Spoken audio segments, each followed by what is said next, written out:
सर्दी आ गई है तो जाहिर है हमें सर्दी से बचाव के लिए पिछले साल के संभाले हुए कंबल निकालने पड़ेंगे। वो हमें मैले भी मिलेंगे और उनके अंदर जरासीम भी होंगे और इस तरह का कंबल यूज़ करने से डस्ट एलर्जी, बच्चों को स्किन की एलर्जी, आंखों की एलर्जी, जलन और खारिश वगैरह भी हो सकती है। तो इन सारी चीज़ों से बचने के लिए हमें इन्हें धोना पड़ेगा।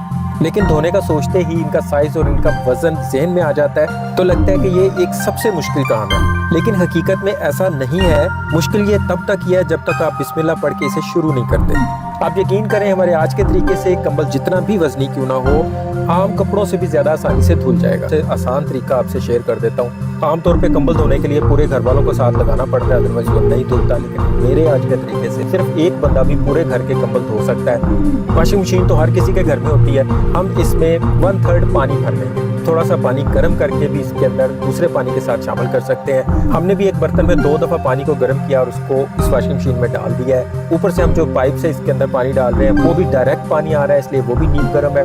बहुत ज़्यादा गर्म भी नहीं रखना, सिर्फ इतना गर्म रखना है कि इसमें हम अपना हाथ आसानी से डिप कर सके। इसे हम 2 स्टेप में वॉश करेंगे। पहले स्टेप में हम कोई सा भी सर्फ ले लेंगे। ये हमारे पास आधा किलो के सर्फ का पैकेट है।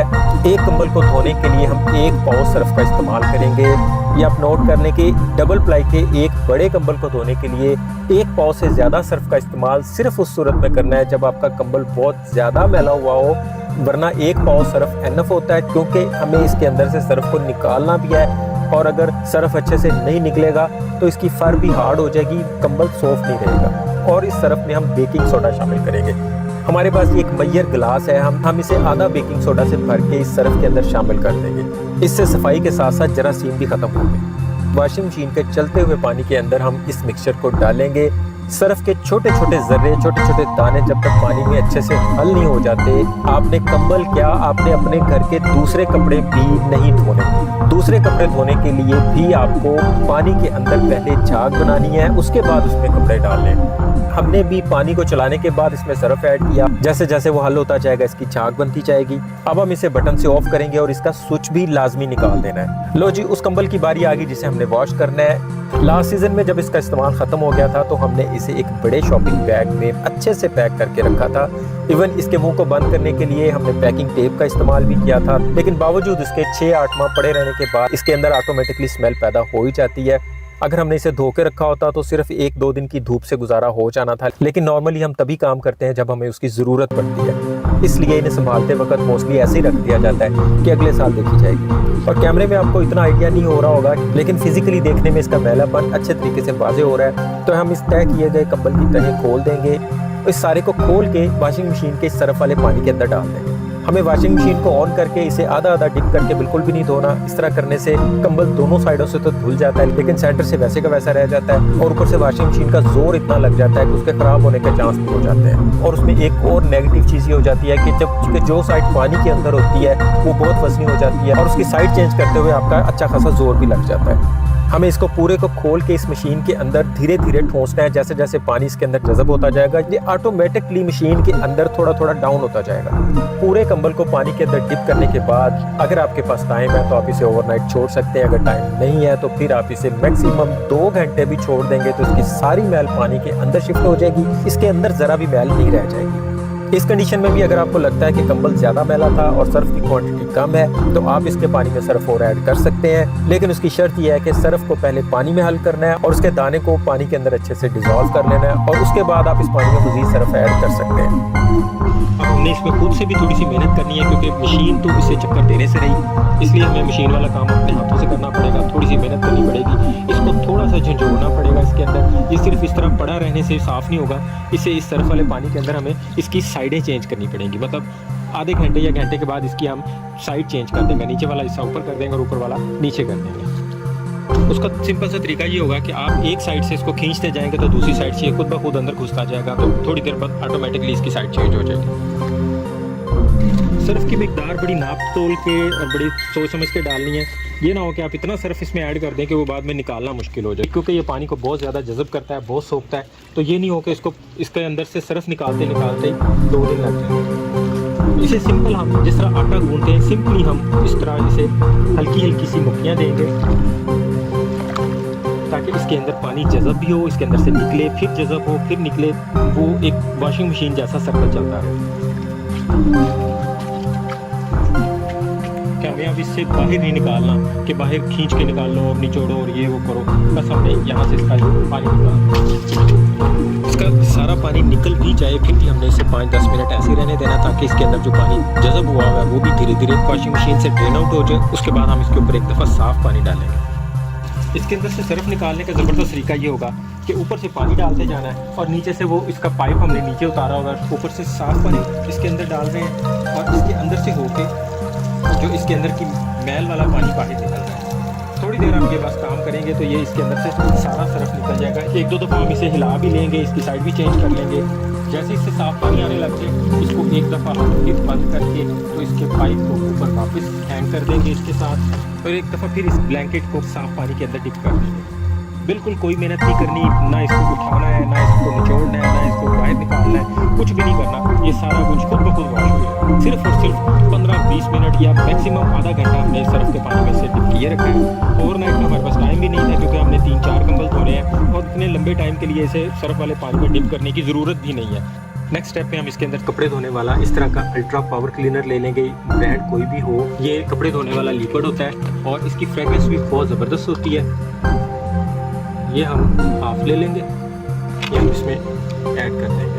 अगर आपको ये नहीं मिले या आपके पास अवेलेबल नहीं है तो इसकी जगह पे आप घर में कोई भी अच्छी खुशबू वाला शैम्पू यूज़ कर सकते हैं। आप कोई भी जिसकी आपको खुशबू अच्छी लगती है शैम्पू यूज़ कर सकते हैं। शैम्पू भी कंबल के ब्रिसल्स को, उसकी फर को सॉफ्ट करेगा और ये भी सेम काम करेगा, खुशबू भी देगा और उसकी फर को सॉफ्ट भी करेगा। जबकि सिर्फ सर्फ से धोने से उसके ब्रिसल्स बाद में हार्ड हो जाते हैं और अगर सर्फ सही से निकले ना तब तो और ज़्यादा हार्ड हो जाते हैं। तो हम इसमें थोड़ा सा शैम्पू भी डाल देते हैं ताकि इसकी सॉफ्टनेस और मज़ीद बढ़ जाए। क्योंकि हमारे वाले कंबल में से बहुत ज़्यादा स्मेल आ रही थी इसलिए हम इसमें कंफर्ट लिक्विड भी डालेंगे। कंबल के जरासीम ख़त्म करने के लिए इसमें 2 ढक्कन डिटोल के ऐड करेंगे। अब हम इसमें नींबू का जूस ऐड करेंगे। इसमें हम थोड़ा सा पानी शामिल कर लेंगे ताकि जब हम इसे वॉशिंग मशीन में डालें तो ये सारे पानी में जल्दी और अच्छे से हल हो जाए। आधा लिक्विड हमने इसके ऊपर डाल दिया है, आधा बचा लिया है। थोड़ी देर के बाद हम इसकी जब साइड चेंज करेंगे तो बाकी का आधा भी उस साइड पे डाल देंगे और इसे भी दोबारा आटे की तरह गूंदना शुरू कर देंगे ताकि ये सारा लिक्विड इसके अंदर जज़ब हो जाए। अगर आपने अपने ब्लैंकेट को, अपने कंबल को ओवरनाइट डिप करके रखना ही है तो हम इस लिक्विड के अंदर डिप करेंगे। उससे ये होगा कि जितनी देर भी इस लिक्विड में डिप रहेगा इसके अंदर के जरासीम खत्म होंगे और इसकी सॉफ्टनेस मज़ीद बेहतर होती जाएगी। कंबल को धोने के लिए ना हमें बहुत बड़े बर्तन की ज़रूरत है, ना हमें बहुत ज़्यादा जगह की, ना हमें किसी ऐसे फ़र्श की रिक्वायरमेंट है जहाँ पे हमें कंबल बिछाना पड़ेगा। क्योंकि फ़र्श जितना मर्जी साफ़ कर लें उसके किनारों पे, उसकी दरारों में रेत होती है। क्योंकि आपने अक्सर देखा होगा कि कंबल को फ़र्श पे लिटा के उसकी सफाई की जाती है, इवन के बाद में उसके ऊपर वाइपर भी मारा जाता है। अब यहाँ पे या तो उसके लिए नया वाइपर ख़रीदा जाए, फर्शों पे या वाशरूम में यूज़ हुआ वाइपर जितना मर्जी साफ़ करके धो के कंबल के ऊपर मारा जाए वो सेटिस्फाइंग नहीं हो सकता। आजकल कंबल को साफ करने के लिए ढक्कन इस्तेमाल किया जाता है। मुझे इसकी बिल्कुल भी समझ नहीं आती कि आखिर ढक्कन ही क्यों यूज़ किया जाता है। इसकी जगह कोई और चीज़ भी कंबल के ऊपर मारी जा सकती है, लेकिन इसके बावजूद किसी ने कंबल पे ढक्कन मारा तो उसके बाद ऐसा काम चला कि हर किसी ने हाथ में ढक्कन पकड़ा होता है और कंबल के ऊपर ढक्कन मार रहे होते हैं, जैसे ये कंबल को साफ करने का कोई बहुत बड़ा टूल होता है। अब यहाँ पे सबसे बड़ी गलती ये होती है कि सारे कंबल के ऊपर ड्राई बेकिंग सोडा पूरे के ऊपर फेंक दिया जाता है और फिर ऊपर से ढक्कन से धेर तेरी की शुरू हो जाता है काम सारा, और वो बेकिंग सोडा कंबल के अंदर तक चला जाता है और फिर आप उसको जितना मर्जी छाड़ लो वो बेकिंग सोडा उसके अंदर से नहीं निकल पाता। बच्चों की स्किन को उससे एलर्जी भी हो सकती है, आंखों में जाने के बायस आंखों में जलन भी होगी और स्किन पे खारिश भी होगी। और कंबल को जब भी आप सर तक लेंगे तो सांस लेने से वो बेकिंग सोडा आपके नोज में भी जाएगा तो उससे आपको डस्ट एलर्जी भी हो जाएगी। इसे आजमा के देख ले, कंबल साफ होना तो दूर की बात है, आपको 100 बीमारियां लग जाएंगी और पूरी जिंदगी आप उसके अंदर से बेकिंग सोडा निकाल ही नहीं सकेंगे। तो जब भी झाड़ेंगे उसके अंदर से थोड़ा थोड़ा बेकिंग सोडा निकलता रहेगा। और सर्दी के मौसम में तो वैसे स्किन एलर्जी के बहुत ज़्यादा चांस होते हैं, इसलिए यहाँ पे मैं ये भी कहूँगा कि अगर आपने अपने ब्लैंकेट, अपने कंबल पिछले सीज़न धो के रखे थे, बेशक आपने उनको बहुत ज़्यादा पैक करके टाइट करके रखा हुआ है, फिर भी आपने उन्हें इस दफ़ा यूज़ करने के लिए जब निकालना है तो उन्हें अच्छे वाली धूप लगवा के यूज़ करना है। धूप से उनके अंदर की सीलन की स्मेल और जरासीम ख़त्म हो जाएंगे। पानी ऑलमोस्ट निकल गया हुआ है एक दफ़ा इसमें से सारा। कंबल को मैंने उथल भी कर दिया, उठा के इधर भी कर दिया सारा, काफ़ी हद तक ये क्लियर हो गया। अब इसके अंदर हम फाइनल राउंड करेंगे। एक दफ़ा इसके अंदर से सारा पानी गुजरेगा, इसके अंदर जो कुछ भी है सब कुछ पानी को पीछे से खुला रखना। ये वो तरीका है जिसमें ज़रा भी मेहनत नहीं है, सिर्फ इसमें पानी डालते जाना है और खुद पानी निकलता है। इसके अंदर से निकल जाए। ये आप देख सकते हैं कि इसमें से अब साफ़ पानी निकल रहा है, सर्फ वगैरह बिल्कुल ही निकल रहा, तो मैल कुचैल भी नहीं है। इसका मतलब है कि इसमें से सारा सर्फ वगैरह निकल चुका है, बिल्कुल इसमें अब कुछ नहीं है, ये साफ़ सुथरा हो चुका हुआ है। इस तरीके में आप अकेले भी जितने मर्जी कंबल छोड़ो कोई मसला नहीं, काफ़ी हद तक पहले ड्राई हो चुका हुआ है। अब हमने आराम से उठाना है जैसे कोई भी नॉर्मल कंबल है, उससे मामूली सा ही वजनी है बस। धूप बहुत अच्छी है तो एक दिन में ये सूख जाता है, लेकिन अगर 2 दिन की मुसलसल धूप लगवा लेंगे तो बहुत ज़्यादा अच्छा हो जाएगा।